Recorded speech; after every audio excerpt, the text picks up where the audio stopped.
우리 함께 기도할 때 회중을 대표해서 김소미 지사님께서 기도하시겠습니다.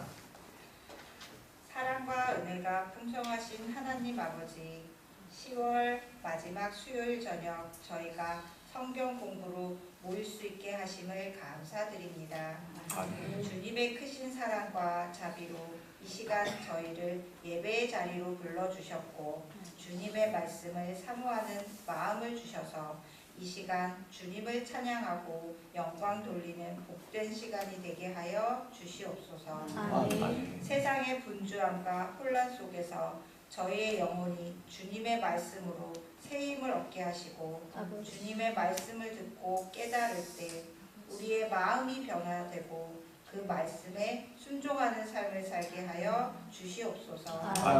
주님, 창세기 성경 공부로 말씀 듣는 저희 모든 성도들의 마음을 열어주시고 주님의 뜻을 깨닫게 하여 주시고 노아처럼 믿음 속에 하나님과 동행하며 주님을 더욱 사랑하고 순종하는 삶을 살아가게 하여 주시옵소서. 이 시간 주님의 말씀 전하시는 목사님에게도 성령의 충만함을 더하여 주시길 간구합니다. 그 말씀을 통해 저희 삶이 변화되고 주님께 더 가까이 나아가는 시간이 되게 하여 주시옵소서. 이 모든 말씀 우리 주 예수 그리스도의 이름으로 기도드립니다. 아멘.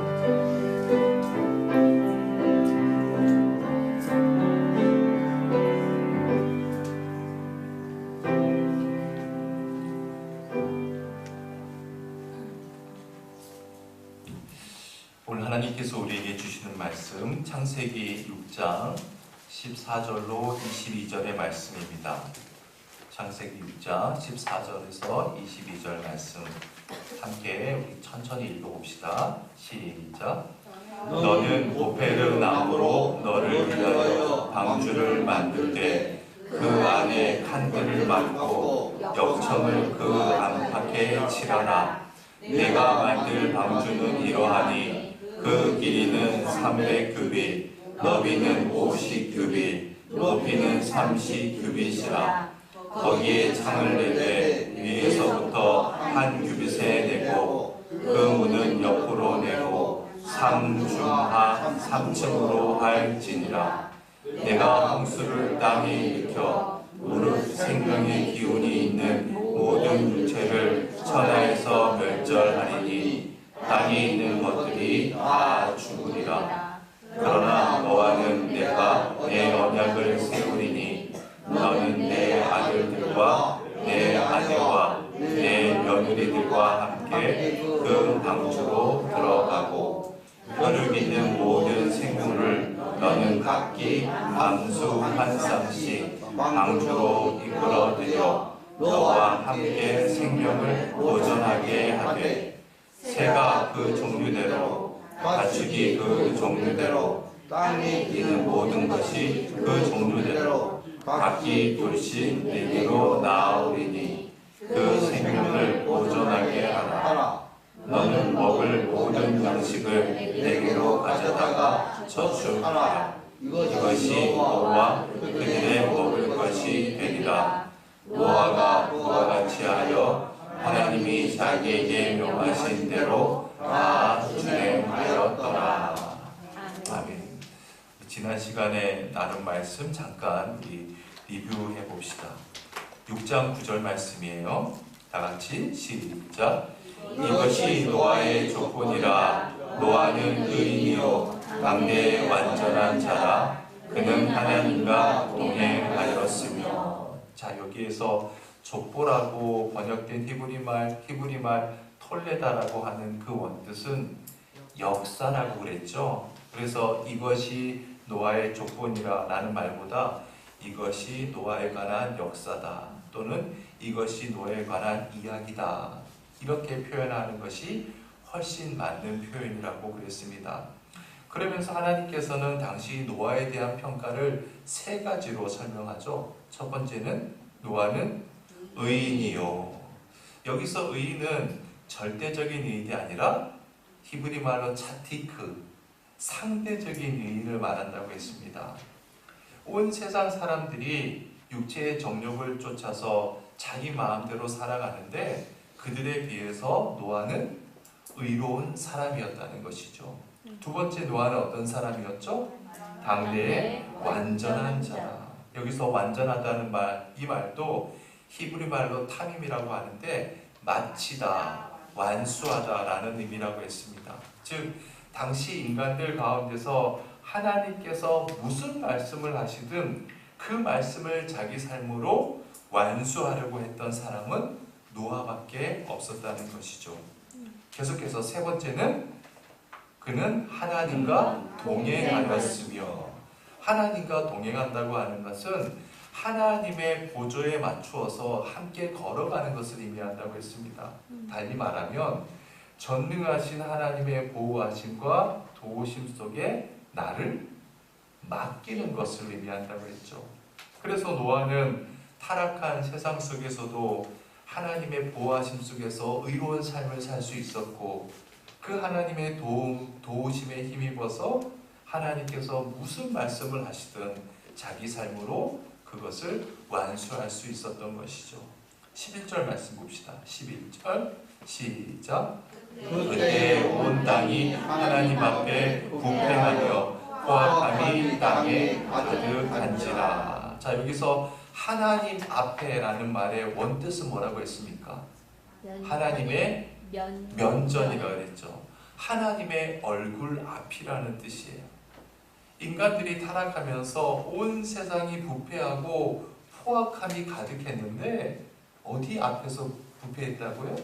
하나님의 면전 앞에서, 하나님의 얼굴 그 앞에서 부패했다는 겁니다. 여러분, 우리 모두는 하나님의 면전에 있는 존재입니다. 우리 가정도 하나님 면전에 있고, 내 일터도 하나님 면전에 있고, 우리 공동체도, 우리 교회도 하나님 면전에 있는 겁니다.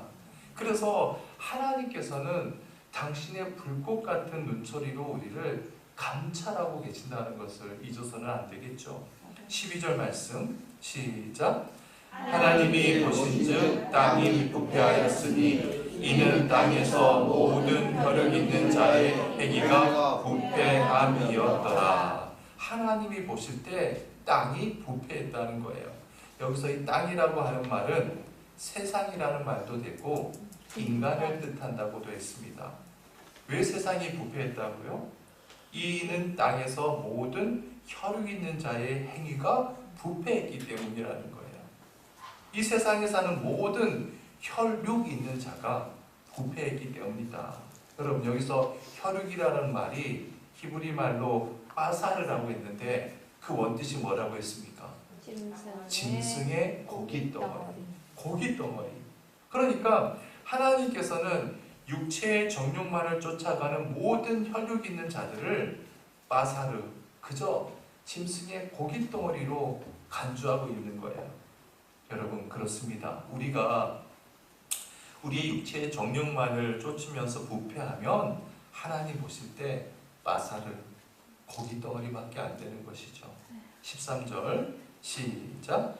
하나님이 노아에게 이르시되 모든 혈육 있는 자의 포악함이 땅에 가득함으로 그 끝날이 내 앞에 이르렀으니 내가 그들을 땅과 함께 멸하리라. 자, 보세요. 모든 인간들이 육체의 정욕을 쫓아서 고깃덩어리의 삶을 사는데 하나님께서 노아에게 말씀하셨다는 거예요. 이걸 바꾸어 말하면 어떤 말이 된다고 했습니까? 노아만 하나님의 말씀에 열린 귀를 가지고 있었다는 것이죠. 여러분, 생각해 보세요. 왜 그 시대의 다른 인간들에게 하나님께서 말씀하지 않았겠습니까? 120년이라고 하는 유예 기간 동안 회개의 기회를 주시면서 수시로 말씀하셨겠죠. 그런데 사람들은 안 듣는 거예요. 아니, 듣긴 듣지만 그 하나님이 자기 면전에 계시다는 생각조차를 안 하는 겁니다. 그런데 노아만은 자기 면전에 계시는 하나님을 의식하면서 그 하나님에 대하여 늘 열린 길을 갖고 있었다는 거죠. 자, 하나님께서 노아에게 뭐라고 말씀하십니까?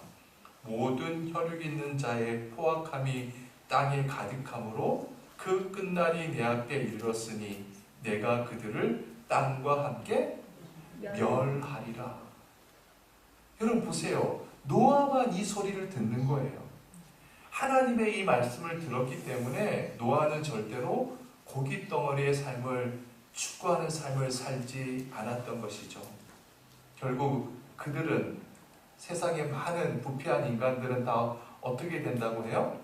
땅과 함께 멸하리라. 여기서 멸하리라 그리고 11절과 12절에 나오는 부패, 이 모든 말들이 다 히브리 말로 똑같은 단어라고 했죠. 쏴하트, 무슨 말이에요? 멸절, 파괴라는 뜻이라고 했습니다. 육체의 정욕을 쫓아서 그저 고기 덩어리와 같은 부패한 삶을 사는 인간들은 결국 파괴와 멸절로 끝나게 된다는 것이죠. 자, 이제 본문을 통해서 하나님께서 구체적인 명령을 하세요. 14절 말씀입니다. 너는 무슨 나무로? 고페르 나무로 너를 위해 방주를 만들되. 여러분, 고페르 나무, 이거 옛날 개혁 성경에는 무슨 나무라고 번역됐는지 혹시 아세요? 네, 맞습니다. 잣나무로 번역이 됐어요. 그런데 이 고페르라고 하는 히브리 말은 창세기 6장 14절 여기에 딱 한 번 등장해요. 그래서 이 나무가 정확하게 무슨 나무인지 몰라요. 그런데 개혁 성경은 그냥 의미대로 잣나무라고 번역을 한 거예요. 잘못된 번역이죠. 그래서 지금 우리가 보고 있는 개혁 개정판은 잣나무라고 의미로 번역하지 않고 히브리 말을 그대로 음력해서 기록을 하고 있습니다. 근데 학자들은 이것이 이제 물에 휘어지는 그런 그 방수 재질로 삼나무에 가깝지 않는가라고 하는 이야기를 하는데 어쨌든 정확히 몰라요. 자, 14절 다시 봅시다. 너는 고페르 나무로 너를 위하여 방주를 만들되. 여러분, 우리말 이 방주로 번역된 히브리 말이 뭔지 혹시 기억나세요? 히브리 말로 이 방주가 뭔지 아세요? 한번 따라해 봅시다. 테바. 들어보신 적 있으시죠? 다 같이 테바. 네, 영어로는 이제 아크라고 하는데 이 테바가 정확하게 어떤 형태의 선박을 의미하는 것인지는 정확히 몰라요. 중요한 것은 이 테바라고 하는 단어가 성경에 여기 한 번 등장하고 딴 또 한 군데 딱 두 번만 등장해요. 어디에 등장하는지 아세요? 출애굽기 2장 3절에 모세가 태어날 때 한 번 더 쓰입니다. 출애굽기 2장 3절 말씀 함께 읽어보죠. 시작.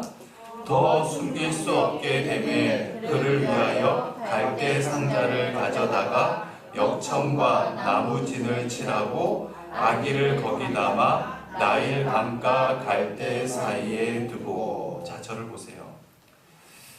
이집트의 바로 왕이 히브리 노예의 숫자가 점점 불어나니까 사내 아이가 태어나면 모두 나일강에 던져서 죽이라는 무시무시한 명령을 내리지 않습니까?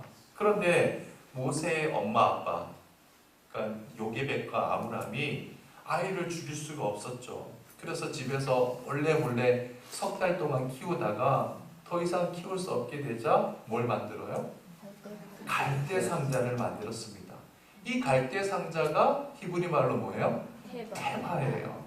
자, 그러면 보세요. 노아의 방주는 엄청나게 크죠? 그러나 모세의 갈대 상자는 어때요? 비교도 안 될 만큼 작죠. 그런데 성경은 둘 다 뭐라고 기록해요? 테바라고 기록하고 있습니다. 중요한 것은요, 노아의 방주나 모세의 갈대 상자가 갖고 있는 공통점이 있어요. 그 공통점이 뭘까요? 성경에서 말하는 테바는 이 자체에 뭐가 없죠? 동력 장치가 없습니다. 즉, 옛날에는 동력 장치가 뭐예요? 노젓는 것이 없어요. 또 뭐가 달려있지 않을까요? 돛이 달려있지 않습니다. 도시라고 그러죠. 돛이 달려있지 않습니다. 그리고 방향을 설정하는 키도 없습니다. 어떠한 동력 장치도 조향 장치도 없는 게 바로 테바의 특징이에요. 무슨 말일까요? 노아의 방주나 모세의 갈대상자나 둘 다 하나님께 모든 것을 맡긴다는 의미죠. 여러분 생각해 보세요. 모세의 부모가 갈대상자를 만들어서 그 속에 아기를 넣고 날강에 띄웠잖아요. 이 상자가 흘러서 갈대밭 사이에 끼잖아요. 그런데 그 순간 이집트 왕궁에 있던 공주가 갑자기 목욕을 하고 싶은 거예요. 하지만 그날따라 왕궁 안에 있는 목욕탕도 많을 텐데 야외로 갑자기 나가고 싶은 겁니다. 그래서 나일 강가로 나가서 목욕을 하는데 시녀들이 공주와 함께 있지 않고 강변에서 산책을 하는 거예요. 하필이면 그 갈대 숲에 걸려서 있는 그 상자 있는 쪽으로 가는 겁니다. 그래서 목욕하던 공주가 그 시녀들이 있는 곳을 쳐다보면서 그들 발밑에 뭐가 보이는 겁니다. 얘들아, 그것 좀 가져와봐라. 그런데 그 안에 뭐가 있어요? 아이가 있는 거예요. 그래서 공주가 이 아이를 긍휼하게 삼어 긍휼을 베풀면서 양자로 삼고 물에서 건져냈다라는 뜻으로 모세라는 이름까지 지어주잖아요. 자, 그러면 이 모든 것을 누가 하신 거예요? 하나님께서 하신 일이죠. 만약 모세 아빠 엄마가 그 당시에 머리를 좀 짜내서 이 아이를 어떻게 해서든지 구해야지 하면서 갈대상자에 모터를 달았다고 생각해 봅시다. 뭐 돛을 달았다고 생각해 봅시다. 그러면 하나님께서 섭리하시는 그 자리에 멈춰질까요? 절대 그럴 리가 없죠.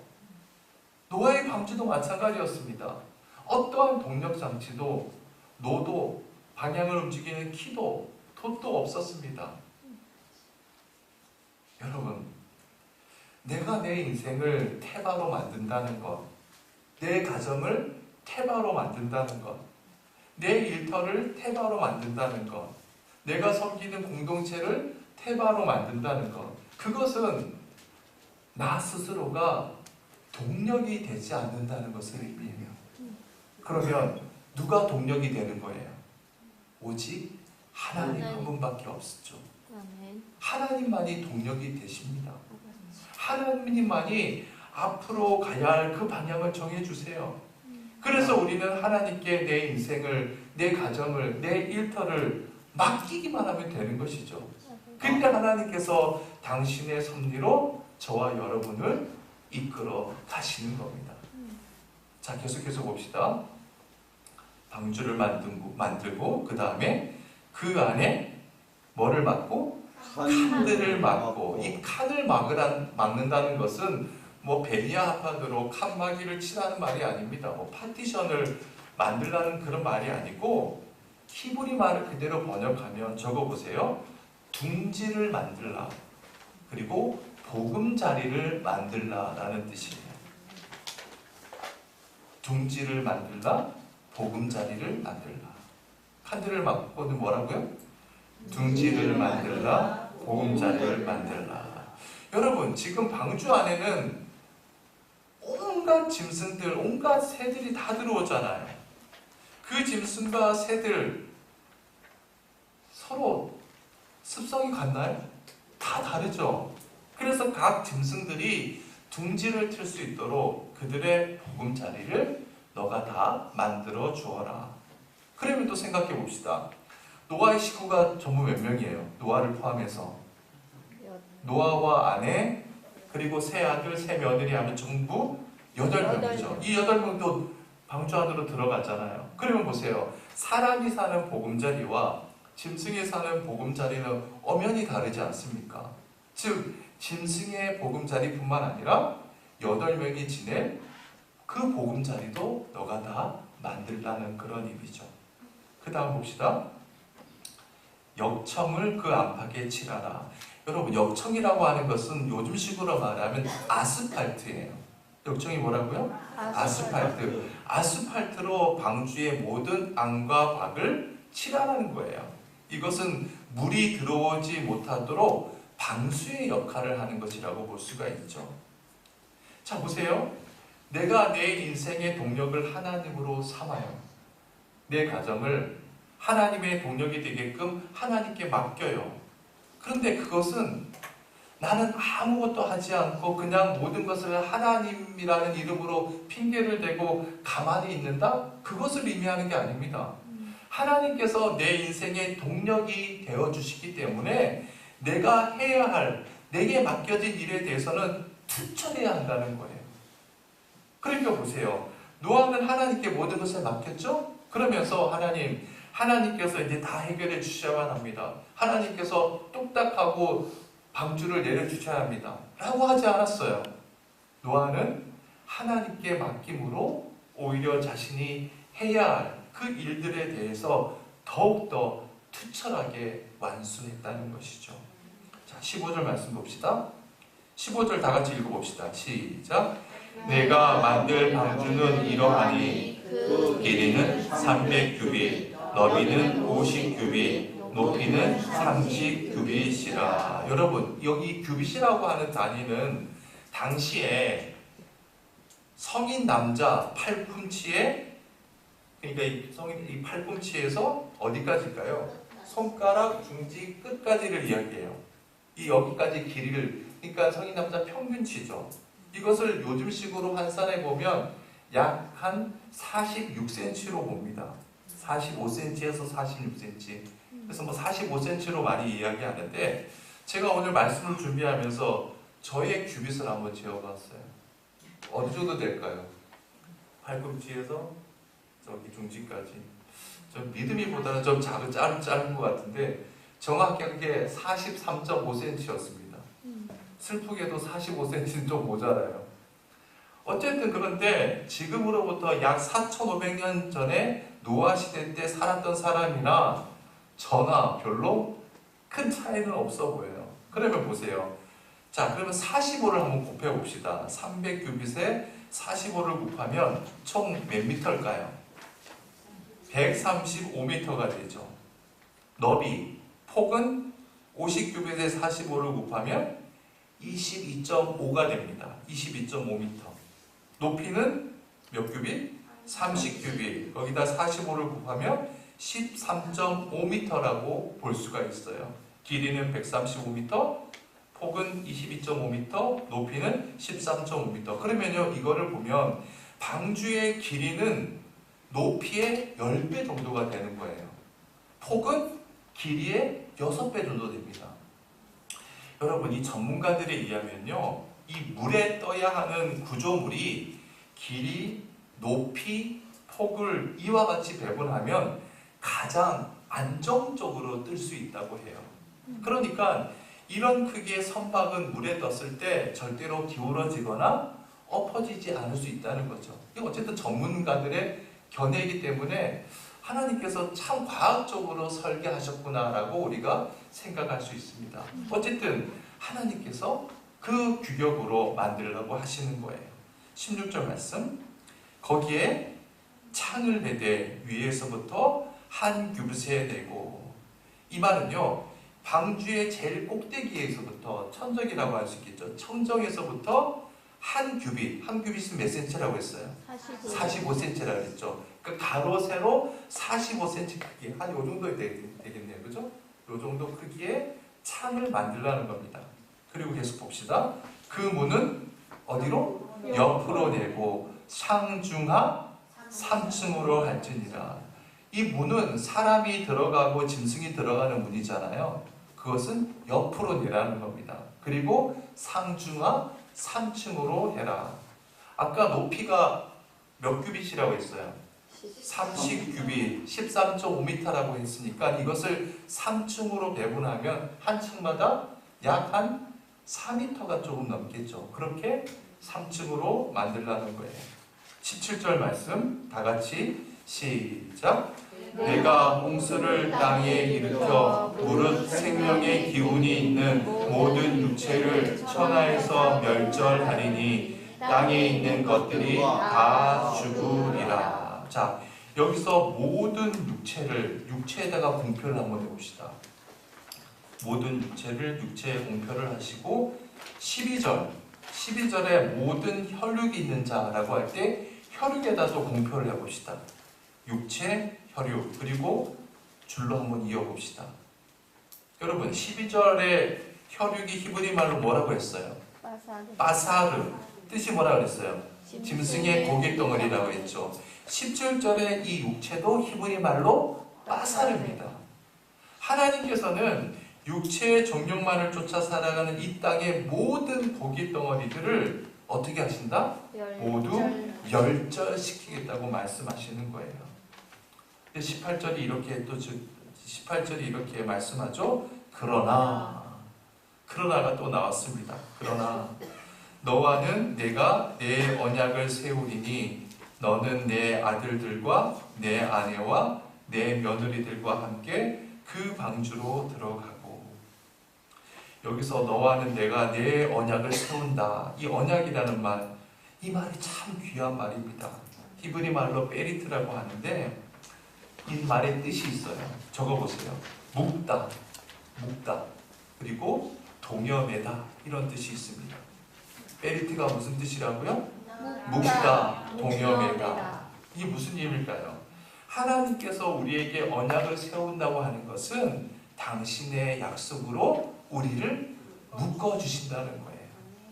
이와 관련해서 다윗은 시편에서 하나님을 이렇게 노래하고 있어요. 시편 16편 8절 말씀 봅시다. 시작.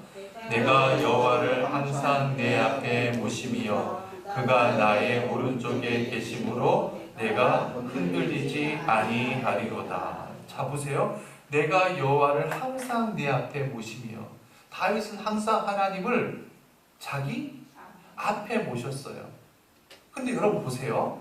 위치로 봐서 내가 하나님을 매일 내 앞에 모시면 하나님은 어디 계신 거예요? 내 앞에 계신 거죠. 그런데 뒤에 뭐라고 합니까? 그가 나의 오른쪽에 계심으로 내가 흔들리지 않는다. 나는 하나님을 내 앞에 모시고 있는데 내가 모시는 하나님은 그래, 너는 나를 항상 너 앞에 모셔야 돼. 이게 아니에요. 어떻게 하신다고요? 내 오른편에서 나를 꼭 묶어주세요. 나를 동여매 주세요. 여기서 오른쪽에 계심으로라고 할 때 계시다라고 하는 이 말이 히브리 말로 페리트예요. 묶다, 동여매다예요. 그래서 나는 흔들릴 수가 없는 거예요. 여러분, 내가 하나님의 말씀대로 산다는 것은 하나님께 나를 동여매는 거예요. 그러면 하나님께서 당신의 말씀으로 나를 묶어주세요. 자, 하나님께서 노아에게 언약을 주셨습니다. 너의 아내와 너의 아들들과 너의 며느리들을 데리고 방주로 들어가라. 그러면 구원해 주시겠다. 언약. 너와 함께 해주시겠다. 너를 묶어주겠다라고 언약을 세우시는 거죠. 19절 말씀. 19절 다 같이 시작. 혈육 있는 모든 생물을 너는 각기 암수 한 쌍씩 방주로 이끌어들여 너와 함께 생명을 보존하게 하되. 자, 노아의 식구 8명만 방주로 들어가서 생명을 보존하는 게 아니에요. 모든 생명 있는 생물 한 쌍씩 어떻게 하라고요? 방주로 이끌어들여서. 방주로 이끌어들여서. 거기다 밑줄을 그어보세요. 이끌어들여서. 그래서 함께 그 생명을 보존하라는 겁니다.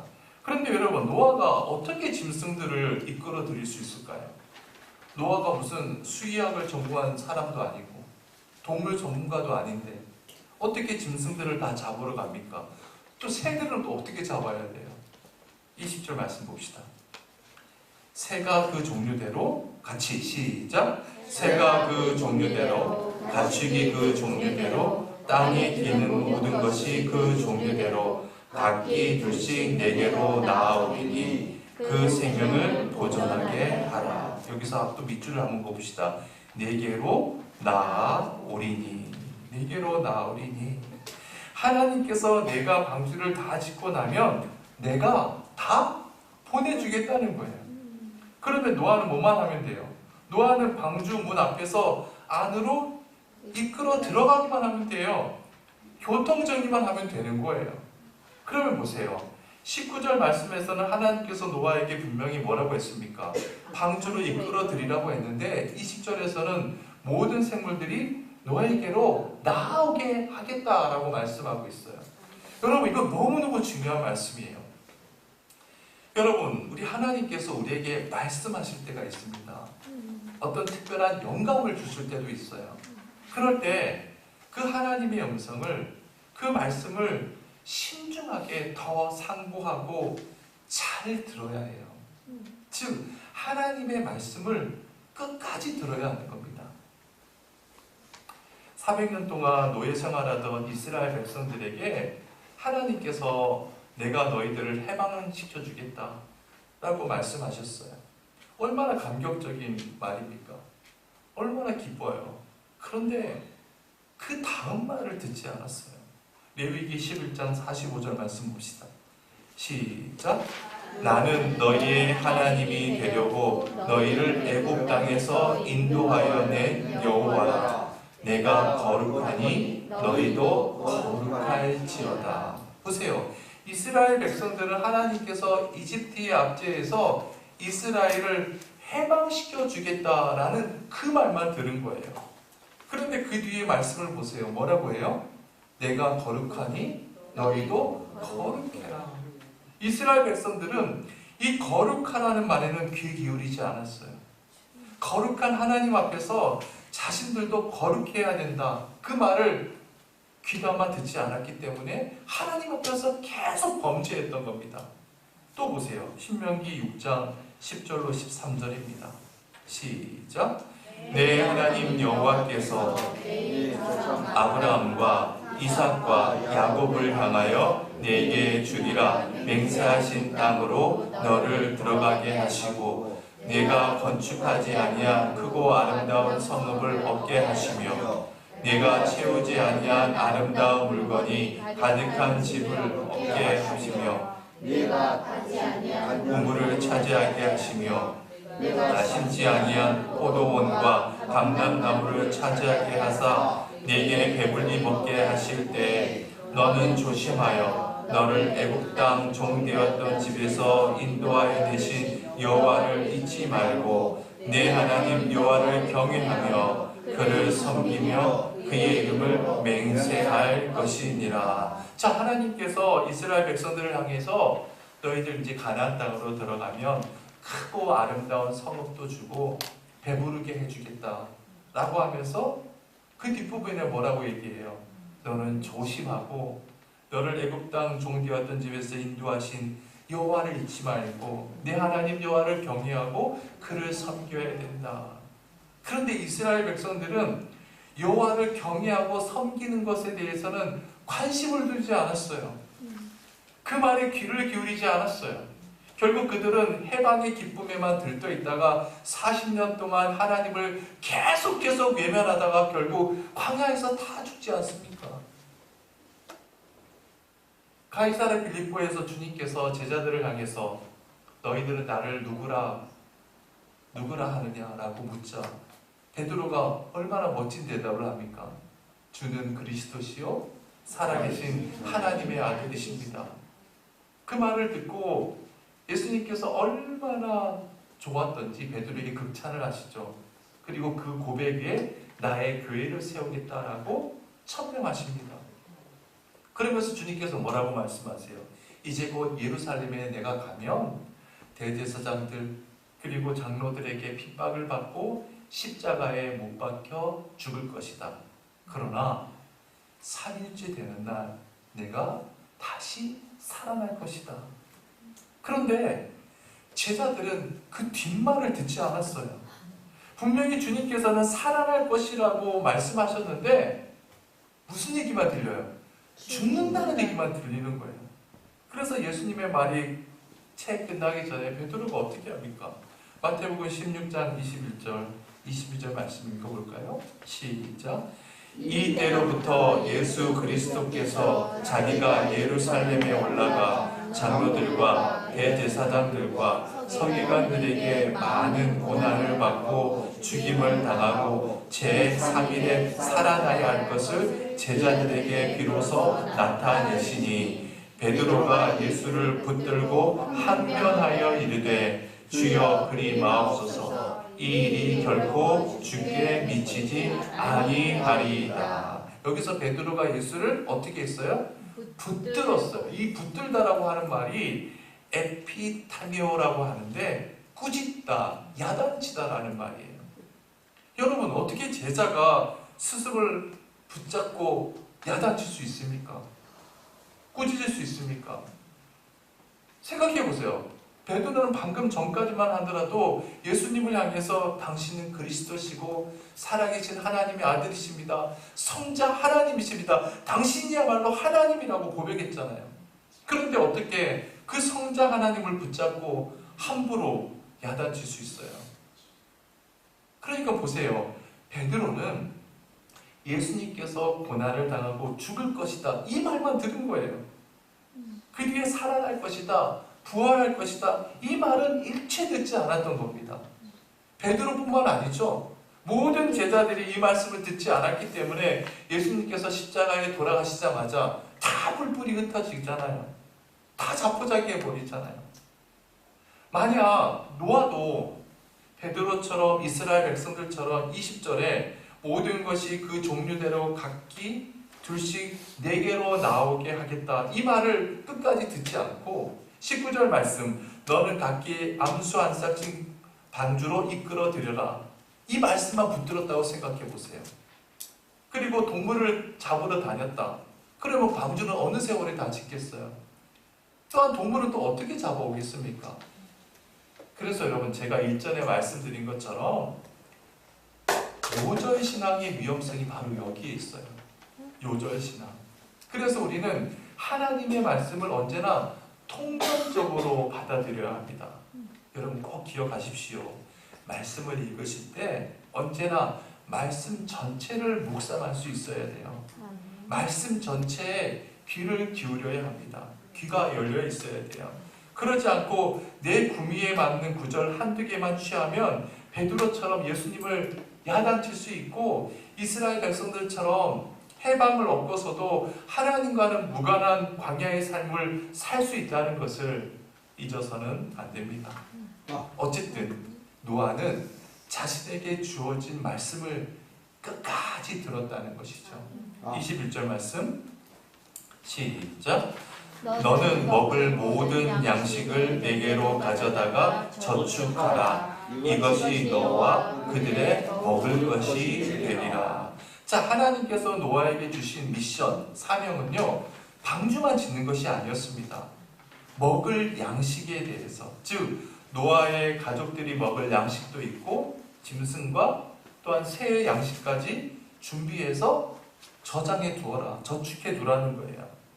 우리가 나중에 창세기 8장에 가서 살펴보겠지만 방주 안에 들어가 있던 기간이 총 얼마나 됐어요? 40일 동안 비가 내렸고 그 40일만 있다가 나온 게 아니잖아요. 총 1년이 좀 넘게 있었어요. 378일인가? 어쨌든 1년 넘게 있었어요.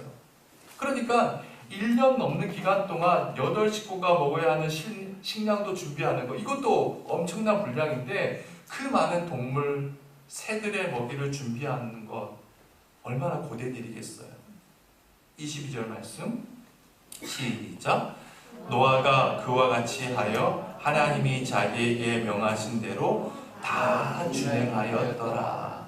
다 준행하였더라. 다 준행하였더라에다가 공표를 한번 진하게 한번 해보세요. 다 준행하였더라.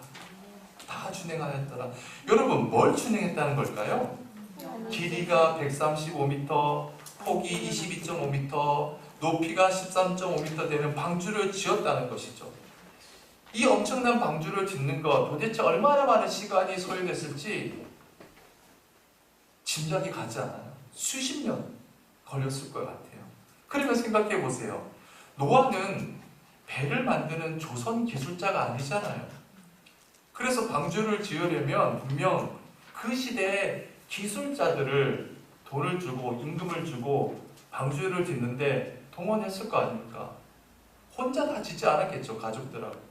그러면 여러분, 사람이 일을 할 때 제일 괴로운 일이 뭐겠어요? 나하고 같이 일하는 사람이 내가 하는 일을 우습게 보는 거죠. 그렇게 하면서 일하는 거예요. 비웃고 조롱하면서 일하는 것이죠. 노아에게 돈을 받는 그 기술자들이 노아가 돈을 주니까 돈을 받으면서 일을 하긴 하는데 어떤 생각, 어떤 말을 했겠어요? 노아 저 사람 미친 사람이야. 노아는 정신병자야. 라고 말하면서 일할 거 아닙니까? 또한 하나님께서 방주를 지으라고 하면서 돈을 주셨나요? 1원 한 푼도 주지 않았어요. 그러면 노아는 자기 전 재산을 들여서 방주를 지어야만 하는 겁니다. 그러면 보세요. 세상 사람들로부터 얼마나 많은 질시와 질타, 조롱을 받았겠습니까? 그거뿐이었나요? 8식구가 1년 넘게 먹어야 할 식량, 짐승들과 새들의 양식을 저장해야 돼요. 아마 그것은 배를 만드는 것 이상으로 또한 힘든 일이었을 겁니다. 그러나 노아는 어떻게 했다고요? 다 준행했어요. 다 준행했어요. 여러분, 노아는 우리와 전혀 다른 완전 무결한 성인 군자이기 때문에 그렇게 준행했을까요? 아닙니다. 노아를 가리켜 의인이라고 할 때 절대적인 의인이 아니라고 했잖아요. 차띵크, 상대적인 의인일 뿐이에요. 우리와 그냥 똑같은 사람일 뿐이에요. 그런데 노아는 어떻게 그 일을 다 준행할 수 있었을까? 그 해답이 여기에 있습니다. 14절 말씀 봅시다. 14절 말씀. 펜을 가지고 여기다 공표를 좀 진하게 해보세요. 너는 고페르 나무로 누구를 위하여? 너를 위하여. 거기다 공표를 크게 해보세요. 너를 위하여. 그리고 22절에 다 준행하였더라와 연결해 봅시다. 너를 위하여 다 준행하였더라. 여러분, 하나님께서 노아에게 그 엄청난 일을 시킨 것은 하나님을 위한 게 아니었습니다. 이 모든 것이 누구를 위함이에요? 노아를 위한 거예요. 노아를 위한 거예요. 노아는 그것을 알았던 겁니다. 이 일은 나를 위한 일이야. 내 자식을 위한 일이야. 내 가정을 위한 일이야. 내 미래를 위한 일이야. 나의 새로운 역사를 위한 일이라는 것을 알았던 거예요. 여러분, 하나님을 믿는다는 사람들이 하나님의 말씀을 안 지키는 이유가 뭘까요? 자기를 위해서죠. 자기 때문에 하나님 말씀 지키지 않는 거죠. 내 주머니를 위해서, 내 감정을 위해서, 내 유익을 위해서 하나님 말씀 안 지켜요. 그런데 그것은 결국 뭐예요? 어떻게 되는 거예요? 샤트, 자기를 파괴하는 것밖에 안 됩니다. 그러나 정말 지혜롭고 자기를 위하는 사람이라면 하나님의 말씀을 다 준행해야 되는 것이죠. 그것만이 내 인생을 건지는 것이고, 내 자식의 인생을 건지는 것이고, 내 가족을 건지고, 나의 공동체를 건지고, 나의 미래를 건진다는 사실을 알기 때문이에요. 그래서 노아는 정말로 지혜로운 사람이었던 것이죠. 여러분, 여러분이 하나님의 말씀을 지키지 않는다고 해서 하나님에게 손해될 게 있을까요? 손해될 거 하나도 없어요. 여러분, 한 사람이 하나님을 외면한다고 해서 하나님의 역사가 이 땅에 일어나지 않는다는 것 절대 아닙니다. 그러나 여러분이 하나님의 말씀대로 살지 않으면 여러분의 인생은 영원히 샤트, 자멸하고 만다는 사실을 꼭 기억하셔야 합니다. 그래서 우리는 지혜로운 노아가 되어야 돼요. 자, 22절 제가 거기 프린트에다가 빈칸을 제가 적어놨어요. 노아, 거기다가 여러분의 이름을 적어보세요. 그리고 자기에다가 여러분의 이름을 적어보세요. 준석이가 그와 같이 하여 하나님이 준석이에게 명하신 대로 다 준행하였더라. 여러분의 이름을 넣어서 다 같이 읽어봅시다. 시작. 준석이가 그와 같이 하여 하나님이 준석이에게 명하신 대로 잘 준행하였더라. 사랑하는 여러분, 아무쪼록 여러분 모두가 하나님의 말씀에 다 준행함으로 이 시대의 노아로 쓰임 받으시길 주님의 이름으로 축원해 드립니다. 기도합시다. 하나님 아버지, 우리는 하나님을 믿지만 때로 우리 편한 대로, 또 우리 자신들의 안위를 위해서, 우리의 욕망을 위해서, 우리의 감정을 위해서 하나님의 말씀을 외면할 때가 많습니다. 그러나 노아는 자신을 위해, 자기 자식을 위해, 자기 가정을 위해, 자기 미래를 위해, 인류의 새 역사를 위해 하나님의 말씀에 다 준행했습니다. 주님, 우리가 하나님의 말씀을 다 준행한다는 것은 하나님을 위함이 아니라 나 자신을 위함이요, 내 자식을 위함이요, 내 가정을 위함이요, 나의 일터를 위함이요, 나의 공동체를 위함이요, 나의 미래를 위한다는 것을 잊지 않게 도와주시옵소서. 그리하여 우리는 보잘것없지만 우리가 믿고 의지하는 하나님으로 인해서 우리 각자의 인생이, 우리의 가정이, 우리의 일터가, 우리의 교회가 이 시대의 태바로 구원의 방주로 세움받게 하여 주옵소서. 예수님의 이름으로 기도드립니다. 아멘. 우리 204장 우리 결단의 찬양 올려드립시다.